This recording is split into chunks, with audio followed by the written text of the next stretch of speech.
Hello students, welcome to you in today's video class। आज बच्चों हम लोग डिस्कशन कर रहे हैं एप्लीकेशन ऑफ बॉटनी के अंदर जो माइक्रोब्स वाला चैप्टर है वो अपना पूरा हो चुका है। आज बच्चों हम लोग शुरू करते हैं प्लांट ब्रीडिंग और उसमें हम सबसे पहले शुरू करते हैं सिंगल सेल प्रोटीन। तो बात अपनी यहां पर करते हैं सिंगल सेल प्रोटीन के बारे में। सिंगल सेल प्रोटीन देखिए, जैसे हम यहां पर कह सकते हैं जो बच्चों कन्वेंशनल मेथड है न्यूट्रिएंट्स के, जैसे production of cereals, production of vegetables, production of you can say fruits, तो ये जो बच्चों है हमारी फूड डिमांड को अपन कह सकते हैं सेटिस्फाई नहीं कर सकते। तो हम कह सकते हैं कि conventional method of production, conventional method of production of serials,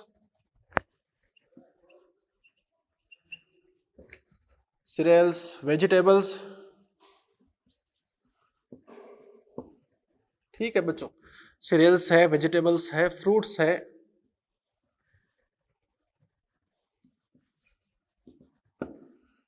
pulses. तो बच्चों ये जो आप यहां पर देख रहे हो अपन कह सकते हैं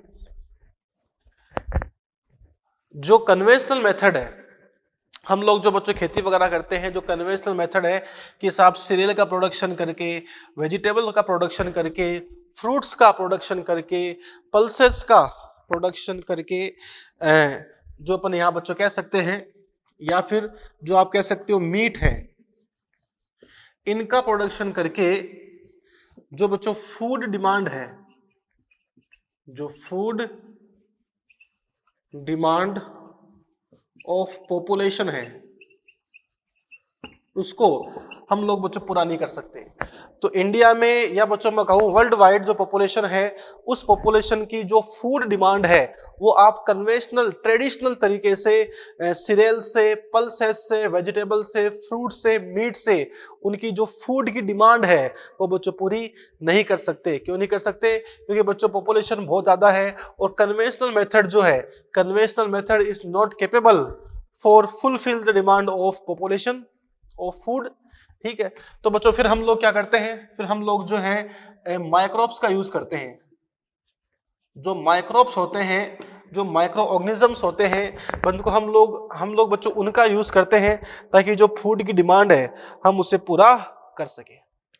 समझ रहे बात को? ये बच्चों यहाँ पे कंडीशन है, क्योंकि बच्चों ये सब जो सीरियल्स वगैरह है मेनली, और जो वेजिटेबल्स है, फ्रूट्स है, these are not capable for fulfil the food demand.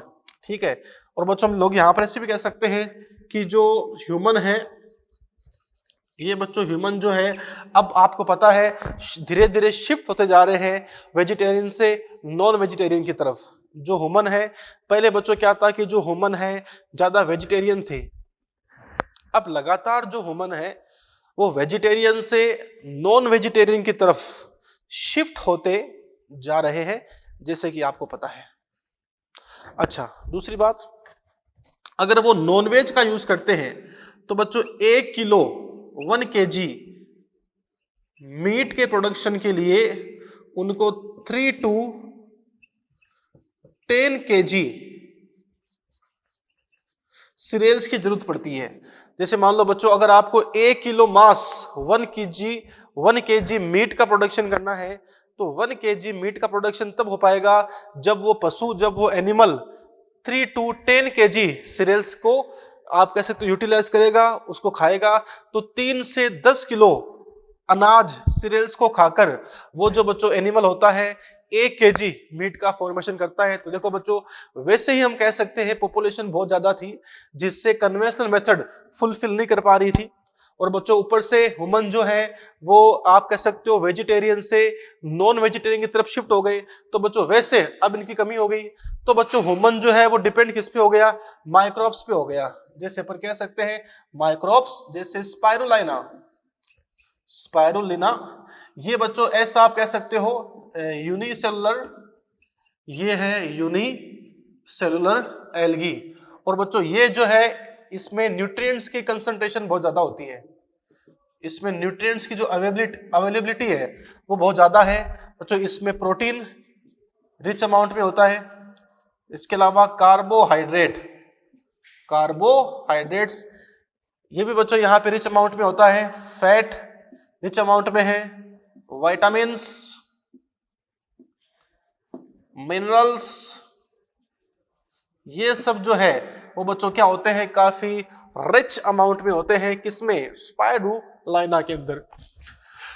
ठीक है, ये बच्चों होते हैं यूनिसेलुलर ऑर्गेनिज्म, इनको हम लोग बोलते हैं सिंगल सेल प्रोटीन एससीपी। मतलब जो यूनिसेलुलर ऑर्गेनिज्म है हम उनका यूज कर सकते हैं एज ए फूड सप्लीमेंट। ठीक है बच्चों, इनको बोलते हैं सिंगल सेल प्रोटीन। इसका मतलब ये नहीं है, इसका स्पेशल ध्यान रखना कि सिंगल सेल प्रोटीन में सिर्फ प्रोटीन की रिचनेस होती है, नहीं, प्रोटीन के साथ साथ ज्यादा बच्चों प्रोटीन है नो डाउट, लेकिन इसके साथ में ये भी काफी अमाउंट में पाए जाते हैं। फिर बच्चों हम यहाँ पे कह सकते हैं जैसे एक 250 केजी की जो काऊ होती है ये पर लीटर अपने मिल्क के अंदर 200 ग्राम 200 ग्राम बच्चों क्या देती है, प्रोटीन देती है, प्रोटीन देती है बच्चों। वहीं पर आप कह सकते हो 250 ग्राम मिथाइलोफिलस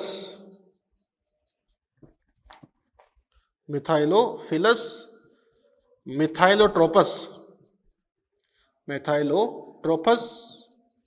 जो बैक्टीरिया है ये एक दिन के अंदर 25 टन प्रोटीन का प्रोडक्शन कर सकता है। तो देखो बच्चों 250 किलो की गाय एक दिन में 200 ग्राम प्रोटीन प्रोड्यूस करती थी, लेकिन देखो बच्चों यहाँ पे 250 ग्राम जो बैक्टीरिया है मिथाइलोट्रोपस ये बच्चों 25 टन प्रोटीन का प्रोडक्शन कर सकता है।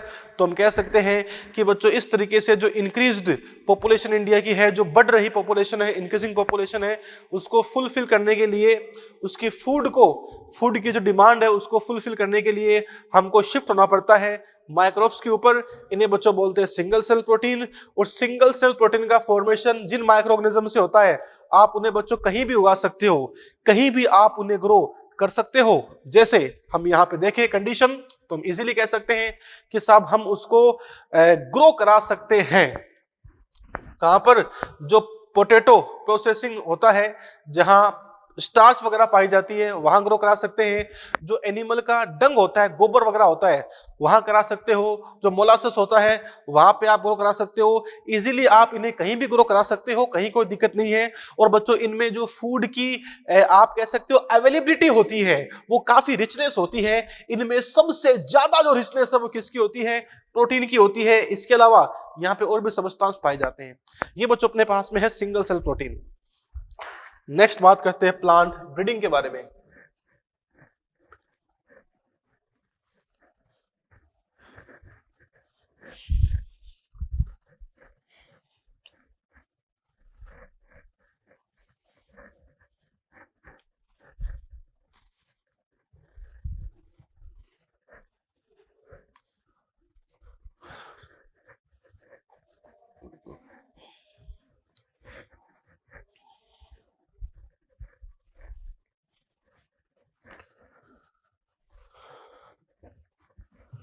हाँ जी, तो बच्चों आगे बात हम लोग यहाँ पे करते हैं नेक्स्ट प्लांट ब्रीडिंग के बारे में।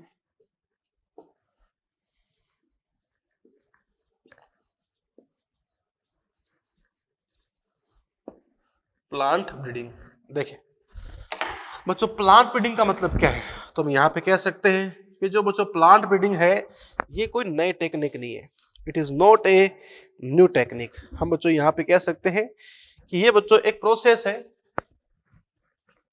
ये एक ट्रेडिशनल मेथड है, कन्वेंशनल मेथड होता है जिसके अंदर बच्चों हम लोग क्या करते हैं, न्यू प्लांट की वैरायटी को बनाते हैं। For formation of a new plant variety, नई प्लांट की वैरायटी को बनाने के लिए हम लोग जो काफी पुराना मेथड काम में लेते हैं वो बच्चों क्या है, प्लांट ब्रीडिंग। इस प्लांट ब्रीडिंग के अंदर क्या होता है, प्लांट ब्रीडिंग के अंदर हम बच्चों फॉर्म करते हैं, हम लोग बनाते हैं एक न्यू नई प्लांट की वैरायटी हम बच्चों बनाते हैं, जिसके अंदर प्रोडक्शन जो है बच्चों वो भी क्या हो, ज्यादा हो। दूसरी बात, जिसके अंदर जो रेजिस्टेंस है, जो रेजिस्टेंस है बच्चों ये भी क्या होगा, ज्यादा होगा। तो अपन कह सकते हैं कि इस कन्वेंशनल मेथड के अंदर हम लोग रेजिस्टेंस ज्यादा वाली, प्रोडक्शन को भी ज्यादा होने वाली एक नई प्लांट वैरायटी बनाते हैं। देखो बच्चों इसमें क्या होगा, इसमें अपने दो प्लांट लेंगे, ये यहां पे होगा प्लांट ए और ये बच्चों यहां पर होगा प्लांट बी। ये दोनों प्लांट जो है प्योर लाइन होते हैं बच्चों। प्योर लाइन का मतलब होता है होमोजाइगस, मतलब अपने कैरेक्टर के लिए ये होमोजाइगस है। जैसे मान लो बच्चों टोल प्लांट है तो वो कैपिटल टी स्मॉल टी नहीं है, वो कैपिटल टी ही है, ठीक है। तो बच्चों हम यहाँ पे दो प्लांट लेते हैं, दोनों प्लांट के अंदर अपने अपने डिजायरेबल कैरेक्टर होते हैं। फिर बच्चों इन दोनों प्लांट के बीच में क्या होता है, क्रॉस कराते हैं। क्रॉस कराने के बाद में क्या बनता है, ये बच्चों बनता है रिकॉम्बिनेंट।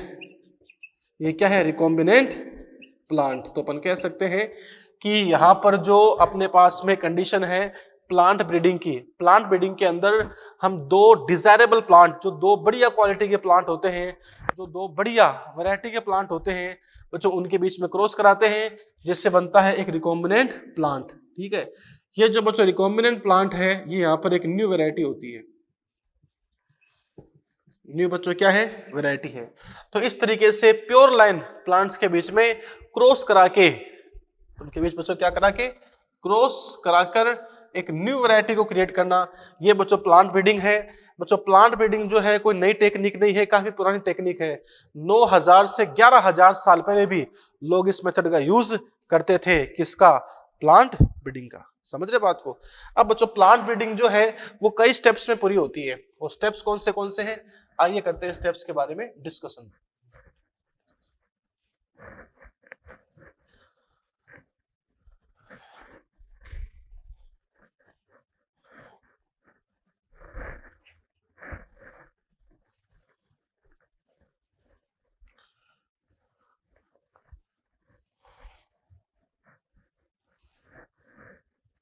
देखिए कंडीशन देखते हैं अपने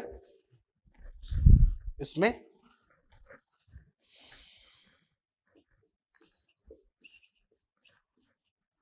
steps of plant breeding, plant breeding जो है वो कितने स्टेप्स में पूरी होती है, आइए बच्चों करते हैं उन स्टेप्स के बारे में डिस्कशन। नंबर 1 यहाँ पे स्टेप है collection of variability. Number 1 is collection of variability, collection of variability।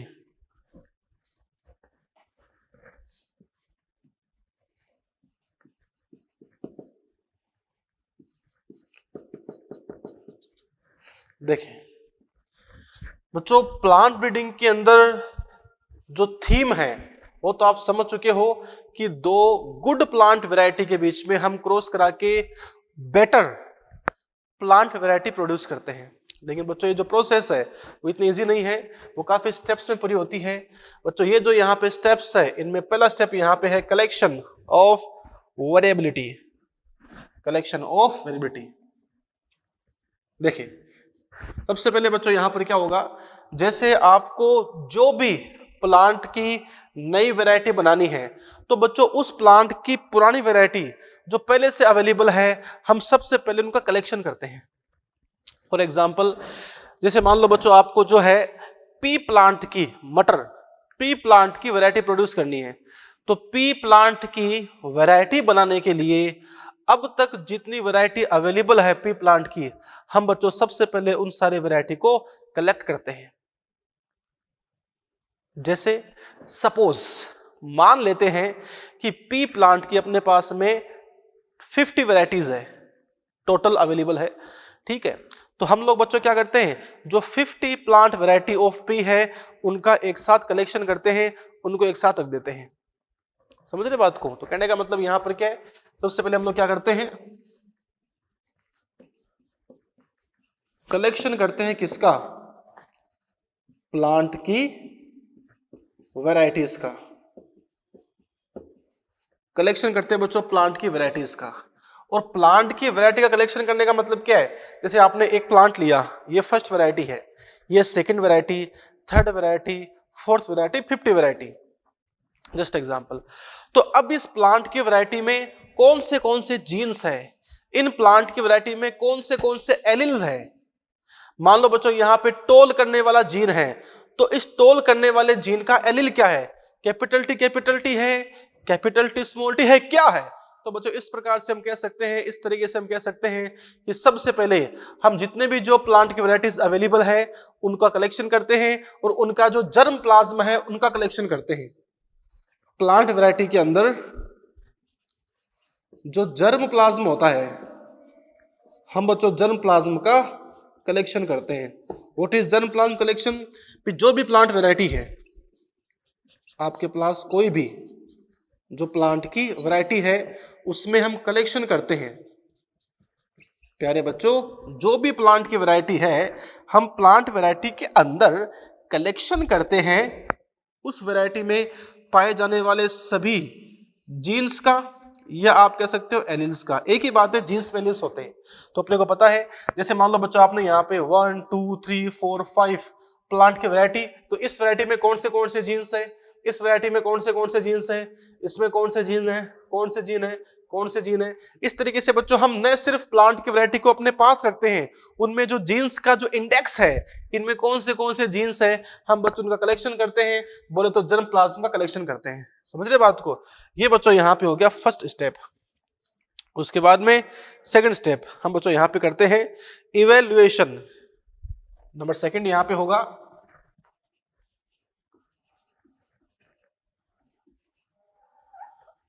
Evaluation and selection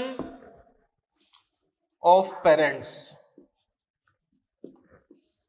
बच्चों इसके अंदर क्या होगा, जैसे मान लो आपने 50 जो वैरायटीज है उनका सिलेक्शन कर लिया, उनका कलेक्शन कर लिया। अब इन 50 वैरायटीज के अंदर जो बेटर वैरायटी है, मतलब ऐसी वैरायटी जिनके कैरेक्टर्स आपको अगली वाली जनरेशन में लेके जाने हैं। समझ रहे हो बच्चों? यहां पर तो आपने क्या किया, जितने भी जो वैरायटीज है उन सब का आपने कलेक्शन किया। अब इन सारी वैरायटी में से कोई भी 2 प्लांट, कोई भी 2 प्लांट्स, कोई भी 2 वैरायटी आप ऐसी सेलेक्ट कर लीजिए जिनमें ज्यादा से ज्यादा गुड कैरेक्टर है, जिनको आपको मिलाकर नेक्स्ट जनरेशन के अंदर भेजना है। समझ रहे बात को? ये बच्चों यहाँ पे कंडीशन है, तो हम कह सकते हैं इसमें क्या होगा, सबसे पहले बच्चों हम लोग क्या करते हैं, जितने भी जो यहाँ पर प्लांट वैरायटीज है हम बच्चों उनका एवोल्यूशन करते हैं, हम उनको टेस्ट करते हैं, हम उनको चेक करते हैं कि किस वैरायटी में कौन से कैरेक्टर है, किस वैरायटी में कौन से जीन्स है। फिर उसके बाद बच्चों क्या करते हैं, इन सारी वैरायटीज के अंदर जो 2 गुड पेरेंट है हम बच्चों क्या करते हैं, उनका सिलेक्शन करते हैं। नंबर 3 ये बच्चों यहां पे हो जाएगा हाइब्रिडाइजेशन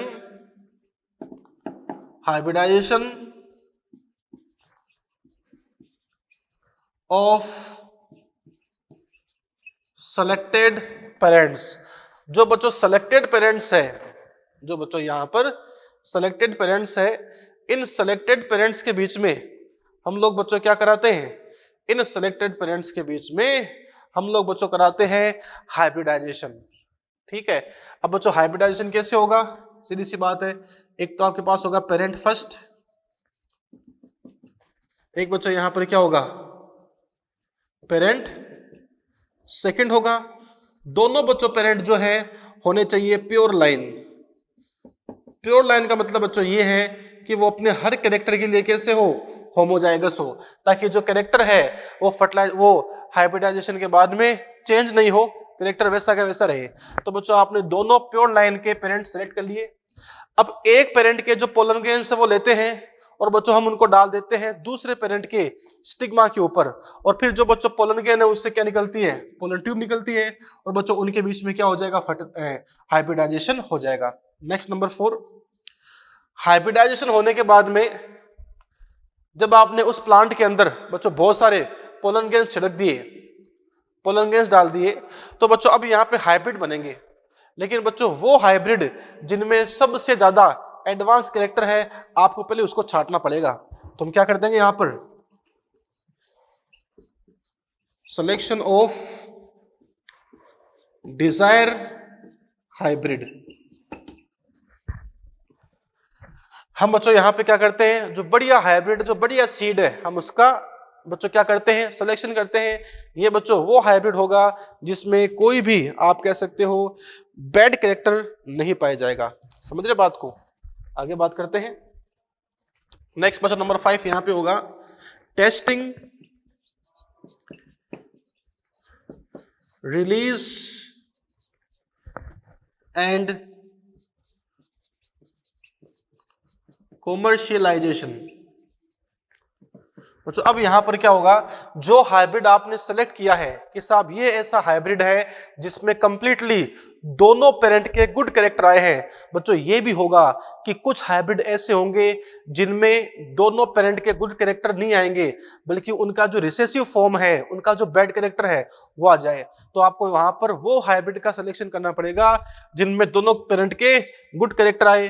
फिर बच्चों क्या करते हैं, बड़े बड़े जो रिसर्च सेंटर है हम वहां पे इनकी टेस्टिंग कराते हैं, जैसे ICR है, Indian council of agriculture research institute है, बच्चों वहां पे हम लोग क्या कराते हैं, इनकी टेस्टिंग कराते हैं। फिर बच्चों टेस्टिंग ओके होने के बाद वो इसको रिलीज करते हैं, फिर बच्चों हम इसको मार्केट में उतार देते हैं। ठीक है बच्चों, मेनली नीट में जो क्वेश्चन आता है वो इन स्टेप्स में, एक तो क्वेश्चन आता है जर्म प्लाज्म कलेक्शन का, एक बच्चों क्वेश्चन आता है प्योर लाइन के बारे में, और बच्चों एक क्वेश्चन यहाँ पे आता है सीक्वेंस का। तो मेरे ख्याल से कोई दिक्कत आपको इसमें है नहीं है। चलिए आगे बात करते हैं इसमें। अब बच्चों आगे बात अपन यहाँ पर करते हैं हाई प्रोडक्टिव क्रॉप्स, ऐसी क्रॉप जिनकी हाई प्रोडक्टिविटी है उनकी बात अपन यहाँ पे करते हैं। नंबर 1 बच्चों यहाँ पर है व्हीट एंड राइस। तो बच्चों ये सब डाटा है जो आपको लर्न करना है, जो आपको याद करना है। 1960 में व्हीट का प्रोडक्शन था 11 मिलियन टन्स, जो 2000 में हो गया 75 मिलियन टन। फिर 35 मिलियन टन प्रोडक्शन था 1960 में राइस का, और 2000 में ये प्रोडक्शन जो है हो गया 89.5 मिलियन टन। तो आप देख सकते हैं कि इनके प्रोडक्शन में बहुत ज्यादा इंक्रीमेंट हुआ है, इनका प्रोडक्शन बहुत ज्यादा बढ़ा है, ज्यादा इंक्रीज हुआ है 1960 के कंपैरिजन में 2000 के अंदर। समझ रहे बात को। तो इनका बच्चों रीजन क्या है, इनका रीजन यहां पर है semi dwarf varieties of rice of wheat. तो बच्चों व्हीट का प्रोडक्शन इतना ज्यादा क्यों हुआ, राइस का प्रोडक्शन इतना ज्यादा क्यों हुआ, due to semi dwarf variety.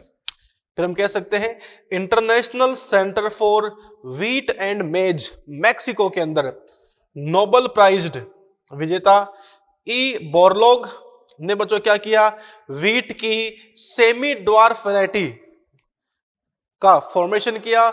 और ये बच्चों व्हीट की जो सेमी ड्वार्फ वैरायटी है ये ऐसी वैरायटी थी जिसकी हाई प्रोडक्टिविटी थी और जिसमें जो डिजीज के लिए, जो इंसेक्ट के लिए रेजिस्टेंस है बच्चों वो भी क्या था, काफी ज्यादा था।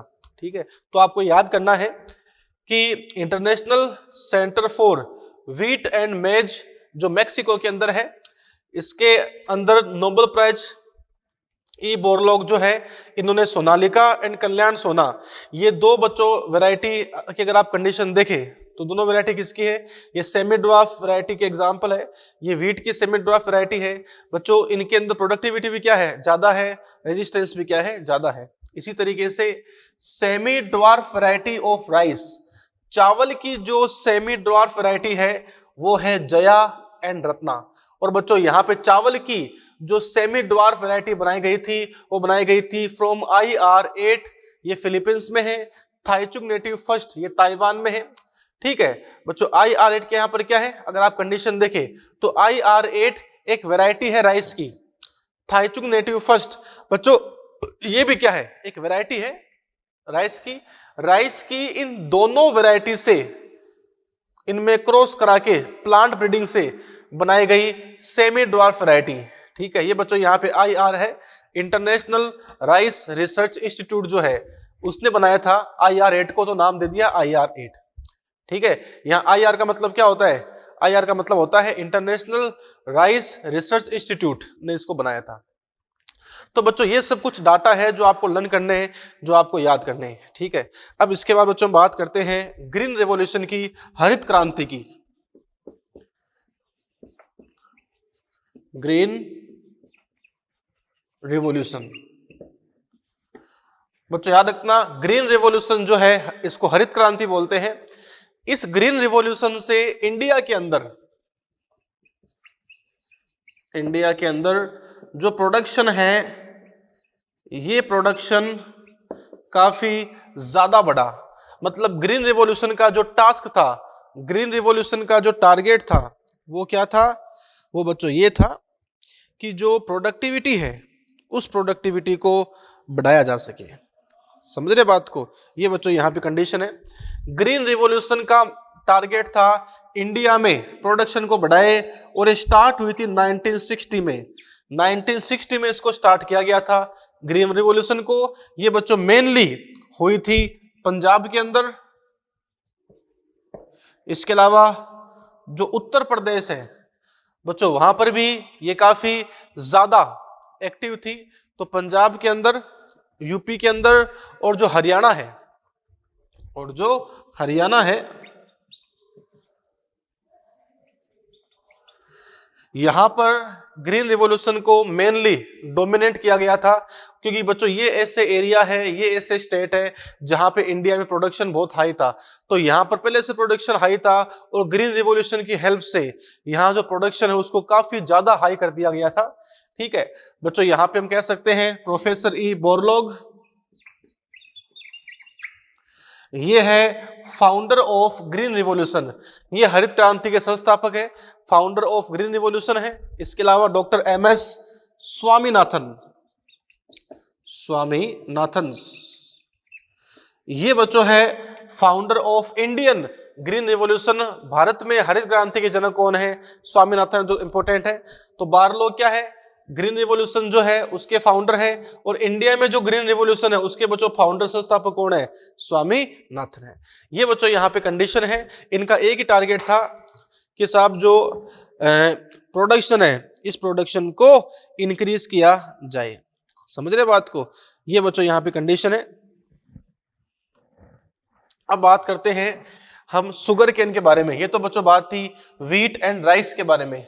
अब बात करते हैं गन्ने के बारे में, शुगर केन के बारे में।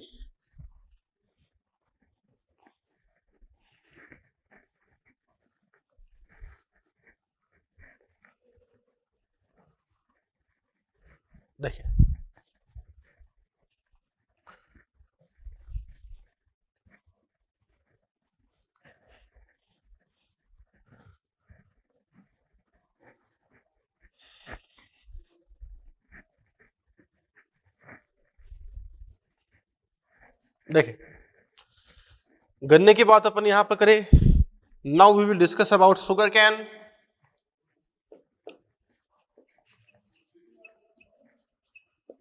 देखो बच्चों, शुगर केन जो है, इस शुगर केन की भी हमने एक नई वैरायटी जो है जनरेट की है।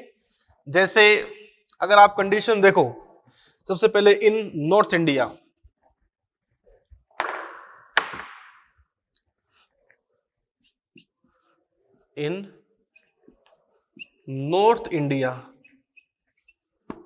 बच्चों नॉर्थ इंडिया जो है, इस नॉर्थ इंडिया के अंदर एक शुगरकेन की वैरायटी है।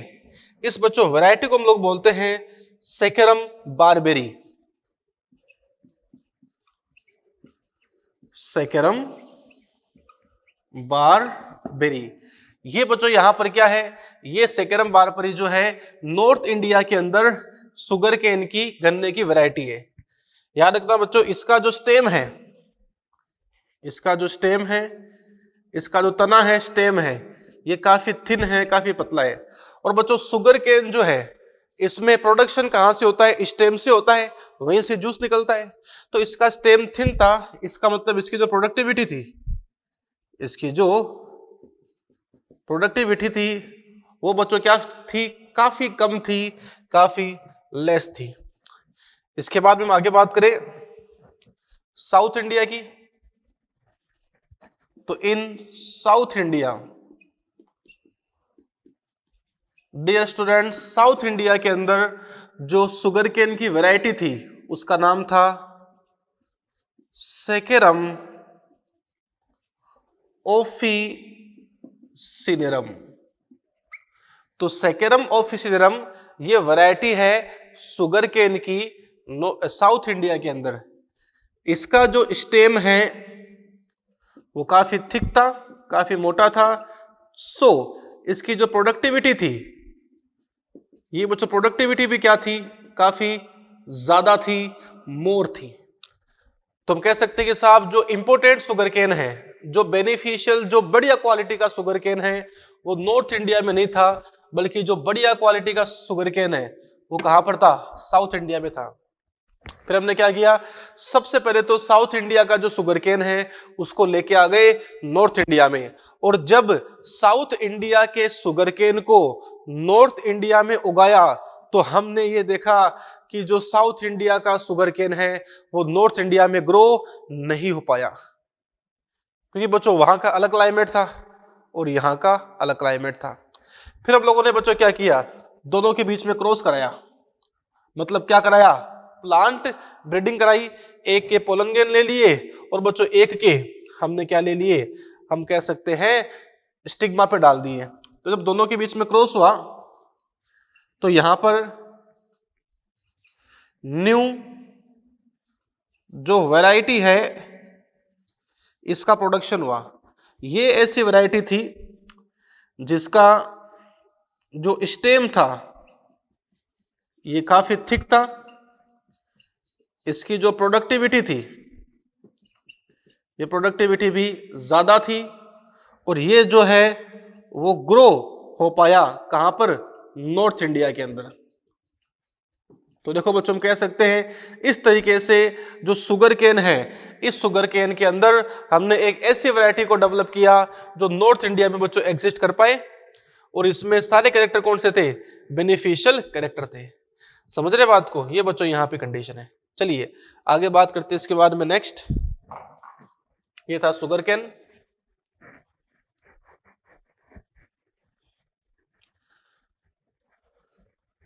अब बच्चों सारी बातें आपको याद करनी पड़ेगी।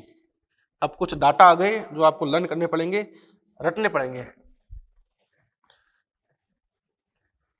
देखिए, अब बच्चों बात करते हैं इसके अंदर नेक्स्ट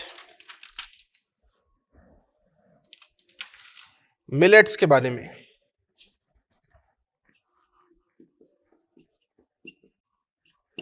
मिलेट्स मतलब ज्वार है, बाजरा है, ठीक है बच्चों। मिलेट्स का मतलब ऐसे ज्वार होता है, हालांकि इसमें बाजरा भी आ जाता है, ठीक है। इसमें क्या क्या आते हैं? ज्वार, बाजरा, बच्चों इसमें शामिल होते हैं, इसमें कंसीडर होते हैं। हम बच्चों यहां पर कह सकते हैं कि हम लोगों ने प्लांट ब्रीडिंग के कारण, हमने प्लांट ब्रीडिंग से, ड्यू टू प्लांट ब्रीडिंग क्या किया है? ज्वार के अंदर और बाजरे के अंदर जो हम कह सकते हैं resistance against water deficiency, water deficiency generate की है। मतलब पानी की कमी होने पर भी ये प्लांट वहां पे सरवाइव कर पाएंगे।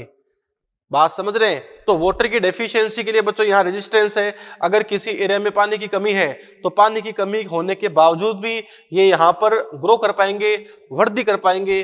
अर्थात कहने का मतलब बच्चों इसमें क्या है, there is the resistance against water deficiency. Okay, ये बच्चों यहाँ पे कंडीशन है जो आपको बच्चों याद करनी पड़ेगी।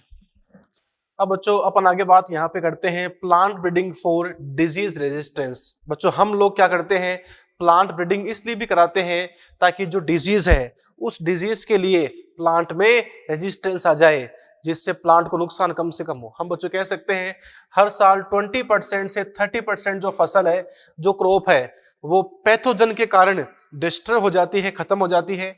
जैसे बच्चों आप यहाँ पे देख सकते हो, brown rust of wheat, red rot of sugar cane, late blight of potato. ये जो बच्चों आप यहाँ पर देख रहे हो, ये यहाँ पे फंगल डिजीज है। ये बच्चों यहाँ पर क्या है, फंगल डिजीज है। मतलब इन डिजीज के कारण क्या होता है, इनमें प्रोडक्शन बहुत कम हो जाता है। ये फंजाई से होने वाली डिजीज है। Black rot of mustard crucifer, सरसों में जो बच्चों ब्लैक रोट होता है, ये किससे होता है, बैक्टीरिया से होता है। तो ये यहाँ पे हो गई बैक्टीरियल डिजीज। ठीक है, ये बच्चों कंडीशन है। टबेको मोजेक और टर्निप मोजेक, ये बच्चों आप कह सकते हैं वायरल डिजीज है, वायरस के कारण होती है। तो बच्चों हम लोग जो है इसलिए भी प्लांट ब्रीडिंग कराते हैं ताकि डिफरेंट टाइप के जो पैथोजन है बच्चों उनके लिए रेजिस्टेंस आ जाए और क्रॉप को नुकसान, फसल को नुकसान कम से कम हो। इसके अलावा बच्चों म्यूटेशन से क्या होता है, कई बार म्यूटेशन के होने से भी अगर किसी क्रॉप में, किसी फसल में म्यूटेशन हो जाए तो बच्चों उससे भी ऑटोमेटिक उसमें क्या होता है, डिजीज के लिए रेजिस्टेंस आ जाता है। जैसे म्यूटेशन का मतलब क्या है, मान लो बच्चों यहाँ पर ये डीएनए इस तरीके से, डीएनए में क्या होते हैं, न्यूक्लियोटाइड होते हैं ए टी सी जी। तो न्यूक्लियोटाइड की सीक्वेंस अगर बदल जाए तो न्यूक्लियोटाइड की सीक्वेंस में वेरिएशन का आना म्यूटेशन कहलाता है। ठीक है, जो डीएनए था बच्चों, डीएनए बदल गया। अगर डीएनए बदल गया, डीएनए क्या है, DNA is the sequence of nucleotides. DNA जो है बच्चों बेसिकली न्यूक्लियोटाइड्स की सीक्वेंस से बनता है, और जैसे ही न्यूक्लियोटाइड की सीक्वेंस बदल जाती है तो डीएनए का टाइप बदल जाता है, और बच्चों डीएनए का टाइप बदल जाता है तो फिर जो कैरेक्टर आता है वो बदल जाता है। ठीक है, ये जो बच्चों म्यूटेशन है केमिकल से भी आ सकता है, रेडिएशन से भी आ सकता है, जैसे कि गामा रेज। ठीक है बच्चों, गामा रेज वगैरह जो है, या जो वेरियस टाइप्स ऑफ केमिकल्स होते हैं, अलग अलग प्रकार के जो रसायन होते हैं, केमिकल्स होते हैं बच्चों, उनसे भी म्यूटेशन आता है। जैसे बीन के अंदर येलो मोजेक वायरस और पाउडरली मिल्ड्यू, ये बच्चों यहाँ पे डिजीज के नाम होते हैं। बच्चों इन डिजीज के लिए क्या आ चुका है, रेजिस्टेंस आ चुका है। क्यों, ड्यू टू म्यूटेशन। एबेलमोस्कस एस्कुलेंटस जो भिंडी है, इसमें येलो मोजेक वायरस के लिए बच्चों क्या आ चुका है, रेजिस्टेंस आ चुका है। और इस वैरायटी को हमने क्या नाम दिया, परभनी क्रांति, हमने इस वैरायटी को नाम दिया। तो देखो बच्चों इस तरीके से यहाँ पर डिजीज वगैरह के लिए, रेजिस्टेंस के लिए हम लोग प्लांट ब्रीडिंग भी कराते हैं। और प्लांट ब्रीडिंग के अलावा बच्चों म्यूटेशन से भी क्या हो सकता है, डिजीज के लिए रेजिस्टेंस आ सकता है। हालांकि बच्चों इसकी सक्सेस रेट बहुत कम होती है और इसकी सक्सेस रेट ज्यादा होती है। तो देखो बच्चों अब हम यहाँ पर एग्जाम्पल की बात करते हैं। जैसे ये यहाँ पे क्रॉप है, इन क्रॉप की ये जो वैरायटी है, ये जो किस्में हैं, इनमें इन डिजीज के लिए, इन रोग के लिए रेजिस्टेंस है। फॉर एग्जाम्पल ये देखो बच्चों सारा एनसीईआरटी बेस्ड है। ये पूरी टेबल जो है आपको अपनी एनसीईआरटी में मिल जाएगी, आप वहां इजिली देख सकते हो। फिर बता दूं मैं आपको, जैसे व्हीट की एक वैरायटी है हिमगिरी, इसमें leaf and stripe rust and hill bunt के लिए बच्चों क्या है, रेजिस्टेंस है। ये बच्चों यहाँ पर डिजीज के नेम आपको याद करने पड़ेंगे। ठीक है, ये अपने सिलेबस में बस खाली इनके नाम ही है। ब्रेसिका जो मस्टर्ड है, सरसों जो है, इसकी पूसा स्वर्णिम या करनराई नाम की जो वैरायटी है वो व्हाइट रस्ट के लिए रेजिस्टेंस है उसमें। कॉलीफ्लावर जो फूल गोभी है बच्चों, इसमें पूसा सुब्रा, पूसा स्नोबॉल के फर्स्ट वैरायटी जो है, इसमें black wrote and curl black rot के लिए क्या है, रेजिस्टेंस है। बच्चों याद करना पड़ेगा। काउपी ये जो अपने पास में है, इसमें पूसा कोमल वैरायटी का नाम है, ये बैक्टीरियल ब्लाइट डिजीज के लिए क्या है, रेजिस्टेंस है। चिली ये पूसा सदाबहार जो वैरायटी है, इसमें chilli mosaic virus, tobacco mosaic virus और लीफ कर्ल, लीफ मुरझाना, लीफ कर्ल, लीफ कुंचन, ये जो बच्चों डिजीज है इनके लिए क्या है, रेजिस्टेंस है। तो देखो बच्चों ये यहाँ पर एग्जाम्पल है उन प्लांट्स के जिनमें हमने प्लांट ब्रीडिंग के थ्रू ऐसी वैरायटी बनाई है जिनमें बच्चों प्लांट के लिए क्या है, रेजिस्टेंस है। ठीक है, ये बच्चों यहाँ पे कंडीशन है। फिर बच्चों अपन यहाँ पर कुछ एग्जाम्पल लेते हैं। जैसे plant breeding for insect resistance plant. कुछ प्लांट ऐसे होते हैं जिन्हें कीट खा जाते हैं, जिन्हें इंसेक्ट खा जाते हैं। हम लोगों ने बच्चों प्लांट ब्रीडिंग से आप कह सकते हो कि ऐसी वैरायटी बनाई है जिसे कीट नहीं खा पाता, जिसे इंसेक्ट नहीं ईट कर पाता, जैसे रेजिस्टेंस अगेंस्ट इंसेक्ट। कुछ वैरायटी ऐसी होती है प्लांट की जिसके पास इंसेक्ट आता ही नहीं है। क्यों नहीं आता? उसका रीजन हो सकता है मॉर्फोलॉजिकल, उसकी एक्सटर्नल स्ट्रक्चर, केमिकल, बिहेवियर। मतलब प्लांट में बच्चों कुछ ऐसे कैरेक्टर होते हैं जिनके कारण ऑटोमेटिक इंसेक्ट उनके पास नहीं आता। ठीक है, वो रीजन मॉर्फोलॉजिकल भी हो सकता है, केमिकल भी हो सकता है, बिहेवियर भी हो सकता है। अब ये बच्चों एग्जांपल आपको याद करने पड़ेंगे कि जैसे हेयरी लीव्स, अगर लीव्स पर हेयर पाए जाते हैं उस कारण से भी इंसेक्ट प्लांट के पास नहीं आ पाता। जैसे कॉटन जो है इसके पास में जेसिड इंसेक्ट नहीं आ पाता। वीट के पास में सिरेल लीफ बीटल, जो यहाँ पे अनाजपर्ण बीटल है, वो बच्चों इसके पास नहीं आ पाता। क्यों नहीं आ पाता? Due to their hairy leaves, क्योंकि उनमें ये हेयरी लीव्स पाई जाती है। स्टेम सोफ्लाई जो है वो वीट के पास नहीं आता क्योंकि उसका स्टेम सॉलिड होता है। बोलवर्म जो है वो कॉटन के पास नहीं आता क्योंकि कॉटन में बिना नेक्टर के, बिना मकरंद की पत्तियां पाई जाती है, काफी चिकनी पत्तियां पाई जाती है। मेज स्टेम बोरर, जो मक्का है उसके अंदर मक्के के स्टेम में होल करने वाला, मक्के के तने में छेद करने वाला जो मेज स्टेम बोरर है वो नहीं आ पाता मेज के पास में। क्यों नहीं आ पाता? Due to high concentration of aspartic acid, low concentration of nitrogen and low concentration of sugar. तो देखो बच्चों, ये सब आपको लर्न करना है, ये काफी इंपॉर्टेंट है जो एग्जाम में काफी बार आ चुका है। इसी श्रृंखला में हम नेक्स्ट बच्चों यहां पर उन वैरायटीज की बात करते हैं जिनमें रेजिस्टेंस है। किनके लिए? इंसेक्ट के लिए। देखिए, तो देखिए बच्चों, यहां पर ये अपने पास में क्रॉप्स के नेम हैं जिनमें ऐसी वैरायटी डेवलप की गई है जो कि इन इंसेक्ट के लिए, पेस्ट के लिए रेजिस्टेंस है। जैसे ब्रेसिका, जो सरसों, जो बच्चों अपन कह सकते हैं फूलगोभी वगैरह होती है, जो गोभी होती है। तो देखो बच्चों, अपने पास में ये क्रॉप है, ये इनकी वैरायटी है, और प्लांट ब्रीडिंग से हमने इनमें इन पेस्ट के लिए रेजिस्टेंस क्रिएट किया है। जैसे ब्रेसिका जो मस्टर्ड वगैरह है, उसमें पूसा गौरव वैरायटी का नाम है, जो कि एफिड्स नाम के इंसेक्ट के लिए रेजिस्टेंस शो करती है। ऐसे फ्लैट बीन में जो पूसा सेम 2-3 है, ये जेसिड, एफिड और फ्रूट बोरर के लिए। भिंडी के अंदर जो पूसा स्वामी और पूसा A4 है, वो शूट बोरर और फ्रूट बोरर के लिए रेजिस्टेंस शो करती है। एक नाम बच्चों यहाँ पे आता है बायोफोर्टिफिकेशन। बायोफोर्टिफिकेशन क्या होता है? बच्चों, ये एक ऐसी ब्रांच है जिसके अंदर जो प्लांट्स है, इन प्लांट्स के अंदर जो न्यूट्रिएंट्स पाए जाते हैं, पोषक पाए जाते हैं, न्यूट्रिएंट्स पाए जाते हैं, इनकी कंसंट्रेशन को इंक्रीज करते हैं। चाहे तो कार्बोहाइड्रेट हो, चाहे फैट हो, चाहे प्रोटीन हो, चाहे मिनरल हो, कुछ भी हो, बस न्यूट्रिएंट्स होने चाहिए। उनकी कंसंट्रेशन को इंक्रीज जिस ब्रांच के अंतर करते हैं उसे बोलते हैं बायोफोर्टिफिकेशन। जैसे बच्चों एग्जांपल आपको याद करने पड़ेंगे। 2000 में जो मक्का बनाया गया था उसमें लाइसिन और ट्रिप्टोफैन नाम के एमिनो एसिड बहुत ज्यादा कंसंट्रेशन में थे। वीट की वैरायटी होती है एटलस 66, इसमें प्रोटीन का कंटेंट बहुत ज्यादा है, इंपॉर्टेंट है ये। आयरन फोर्टिफाइड राइस, हमने ऐसे चावल बनाए जिसमें आयरन सामान्य चावल से 5 गुना ज्यादा थे। इंडियन एग्रीकल्चर रिसर्च इंस्टीट्यूट, अगर आप कंडीशन देखें,